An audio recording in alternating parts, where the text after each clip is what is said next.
નમસ્કાર, YNN ન્યૂઝમાં આપનું સ્વાગત છે। સમાચારમાં વાત કરીએ તો જૂનાગઢ શહેરમાં કરોડોના ખર્ચે બનેલ સિવિલ હોસ્પિટલમાં કેસ કઢાવવા માટે દર્દીઓની લાંબી કતારો જોવા મળી રહી છે।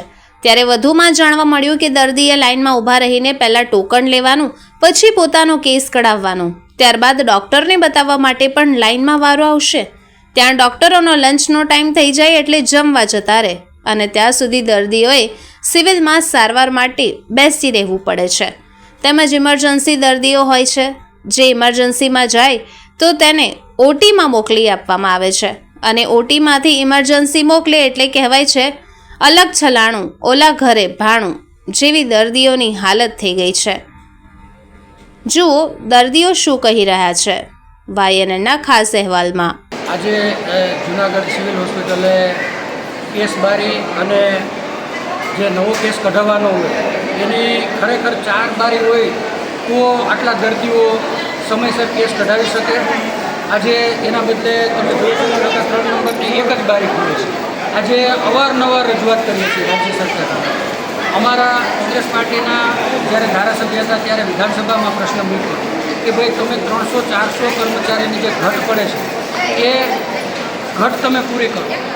હમણાં 3 દિવસ પહેલાં સોશિયલ મીડિયાના માધ્યમથી અને મૌખિક રજૂઆત પણ ધારાસભ્ય શ્રી સંજયભાઈ કોરડિયાને પણ કરે કે ભાઈ તમે અત્યારે આ 3 જિલ્લાને અસર કરતા સિવિલ હોસ્પિટલ છે જૂનાગઢની, એમાં સુચારુ રીતે દર્દીઓની સારવાર થાય અને સંતોષકારક રીતે દર્દીઓને સારવાર મળે એના માટે હજુ 300થી 350 જેવા કર્મચારીઓની ઘટ પડે છે। એમાંથી 300-350માં પટાવાળાથી લઈ અને સિવિલ સર્જન સુધીને આવી છે।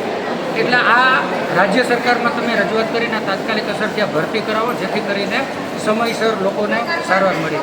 ટોકન સિસ્ટમ ચાલુ છે, બંધ કરવાની જરૂર છે ખાસ। 100% આમાં ખરેખર પ્રાયોરિટી આપવી જોઈએ। કોઈ ઇમરજન્સી કેસ હોય તો એમનો પ્રાયોરિટીમાં વારો લઈ લેવો જોઈએ। ટોકન સિસ્ટમમાં તો માનો કે કોઈ દર્દી ઇમરજન્સી હોય તો ટોકન લેવા જાય, ટોકન લઈને લાઇનમાં ઊભે અને કેસ કઢાવે ત્યાં તો શું થઈ જાય આવી પણ એક ભીતિ રહી। એટલે તાત્કાલિક અસરથી આમાં તો પહેલાં તો વિન્ડો વધારવાની જરૂર છે। માનો કે ટોકન સિસ્ટમ બંધ કરવાની લોકોની માગણી છે। 100% ટોકન સિસ્ટમ બંધ થાય અને જે લોકો લાઇનમાં ઊભા છે એનો તાત્કાલિક વારો આવી જાય। 20થી વધારે વ્યક્તિ લાઇનમાં ન ઊભા રહેવા જોઈએ આવું મારું માનવું છે। બારીઓ બંધ હતી આજે, શું કહેશો? આ બારીઓ 100% બંધ છે। એના ઇન્ચાર્જ છે કોઈ માધવભાઈ કરીને એમની સાથે પણ વાત કરી છે, પોતે હાજર નથી અને તાત્કાલિક અસરથી જે ફાળવેલી બારી છે એમાં પણ કર્મચારી બેસે અને એ બારીઓમાં પણ કેસ કઢાવવાની પ્રક્રિયા ચાલુ થાય એવી માગણી છે। નહીં થાય તો કેવા પગલાં? નહીં થાય તો અમારે અમારી ટીમને સાથે રાખી અને ઉગ્ર આંદોલન કરવાની ફરજ પડશે। મારું નામ મોહમ્મદભાઈ છે, સાબરપુરનો રહેવાસી છું। આ લોકો હાવ ધતિંગે જાત્રે છે। આ લોકો અભણ માણસ હોય એના મોબાઈલ માગે છે, અભણ માણસને મોબાઈલમાં ખબર પડવાની છે। હાથે કરીને પબ્લિકને હેરાનગતિ જ કરે છે આ લોકો। એમાં નાના સ્ટાફના માણસો છે એ તો હાવ એનું ઘરનું જ હોસ્પિટલ હોય એવી રીતે ચલાવે છે। ટોકન સિસ્ટમ ચાલુ છે, લાઈન છે, શું કહેવાય કેટલા વાગ્યાની લાઈન છે? ટોકન સિસ્ટમ હાવ ખોટી જ છે આ લોકોની। કેટલા વાગ્યાની લાઈન છે?